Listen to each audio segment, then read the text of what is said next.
Hola, I can say that too. Привет, hello. It's nice to be here. I'm really honored to be here. Um, if you've seen on the program, it should have been Thomas Wetterberg who had to speak instead, but he couldn't make it, so I just jumped in, so I hope it's okay. As you heard, I'm the new chairman of the organization the Men for Gender Equality, and I guess this is my 9 minutes of fame. So I hope it's going to be not 9 minutes of shame or whatever. So let's see. What I'm going to do, I'm going to tell you about three short stories. And the first story, it's going to be about a boy. The second story, it's going to be about an organization. And the third story, it's going to be about a project. So, the story about the boy. This boy was born and raised in former Soviet Union, in Ukraine, in Kiev, that you've heard about in the news lately. He was raised with his single mom and his baby sister. While this boy was still going to the kindergarten, he was very happy because he had lots of friends, actually. And many of those friends, they were girls.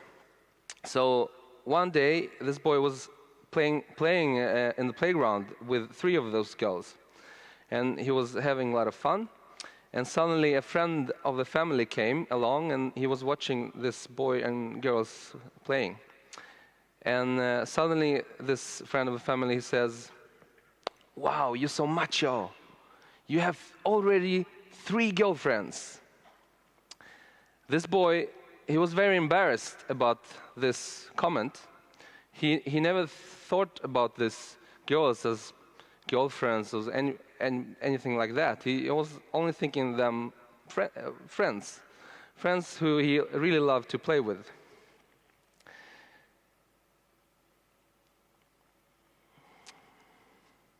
Oh yeah, I actually wrote here, friends with whom he had fun and played with. And then when I read it, I guess the language is already contaminated by sexism, you see? This is my what I saw here right now. Anyway, what happened was that this boy, he grew up, he went to school, and he was about 10 years old when the teacher said, "We're going to divide the class in 2. Boys here and girls there, and now we're going to have different classes. The boys, you're going to have this military exercise. You're going to go try to learn how to shoot, how to march, and how to obey orders. And the girls, you are taking a nurse course, how to nurture and take care of this man from the military man." About a couple of years later, this boy was about 12, 13 years old. So he and his mom and sister had to move to Sweden. They came to this small town in Småland, and he was just in the middle of his puberty. He was growing a lot. He actually missed 1 year in school because of learning the language and everything. And maybe it was his lucky thing, because when he finally ended up in school and started, he was quite big for his age. And that probably was what helped him to survive the school, because nobody bullies a big guy. And this school was, you could say, it was a very light school. So this boy was probably one of the few dark-skinned and refugee children there. But he wasn't bullied because he was big. Soon, after a couple of years in Sweden, he started the gymnasium, and he started playing a really macho and rough sport called rugby. And he had really great time. It was perfect for the camaraderie and for fun, of course. But still, he had to learn many songs. And some of the songs, now I'm going to try to sing, so please don't laugh too much. And one of the songs, I'm just going to sing it for you, or I'm just going to tell you the lyrics. "I wish that all the ladies were cars in the highway, and I was a tanker filling up the my way, way ba ba ba. And the next line is, I wish that all the ladies were nails in the wall, and I was a carpenter, banging them with my tools, way ba ba ba, and so on and so on. So, now to the next story about the organization. About the same time this boy was singing those songs, there was a war going on in the Balkans, in former Yugoslavia. And there was some young, some not that young actually, but some men in the organization, Swedish organization called Rädda Barnen, Save the Children, from the board. They wrote an appel, a call for action. And they were really appalled by the atrocities going on in the former Yugoslavia. And they wrote about the violence and the systematic violation of human rights, and for example, the systematic rapes that were going on. And they said, no, not in our name. We're also men, but we want to take responsibility. We don't want to use the violence.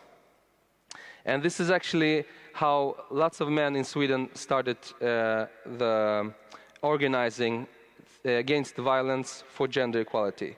And this is actually the organization now called Men for Gender Equality. So now to my last story, and it's about, and I'm going to have a film to help me with this story. So look at this small film first.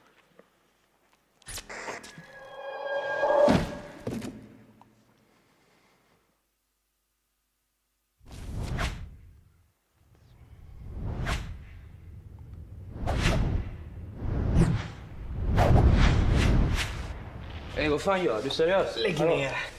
Ärligt talat, skärp dig då. Sanna Nilsen. Vad fan är det för bögmusik du lyssnar på egentligen? Ja, men jag har ju sagt det i min syrras, ärligt talat. Seriöst, så säger till henne varje dag att hon inte ska lägga in sin skitmusik på min dator. Men hon lyssnar fan inte.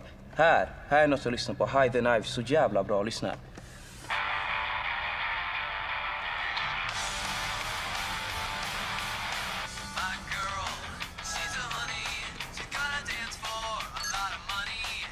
Hallå?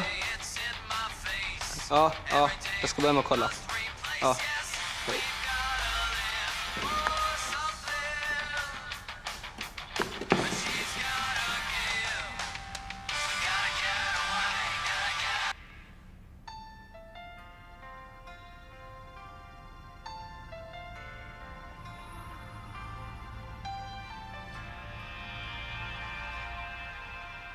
Sitting here alone with my memories, staring at a picture of you and me. They say I look fine, but if walls could talk, they tell you all about how much I break apart. I think we were right, but we did it wrong.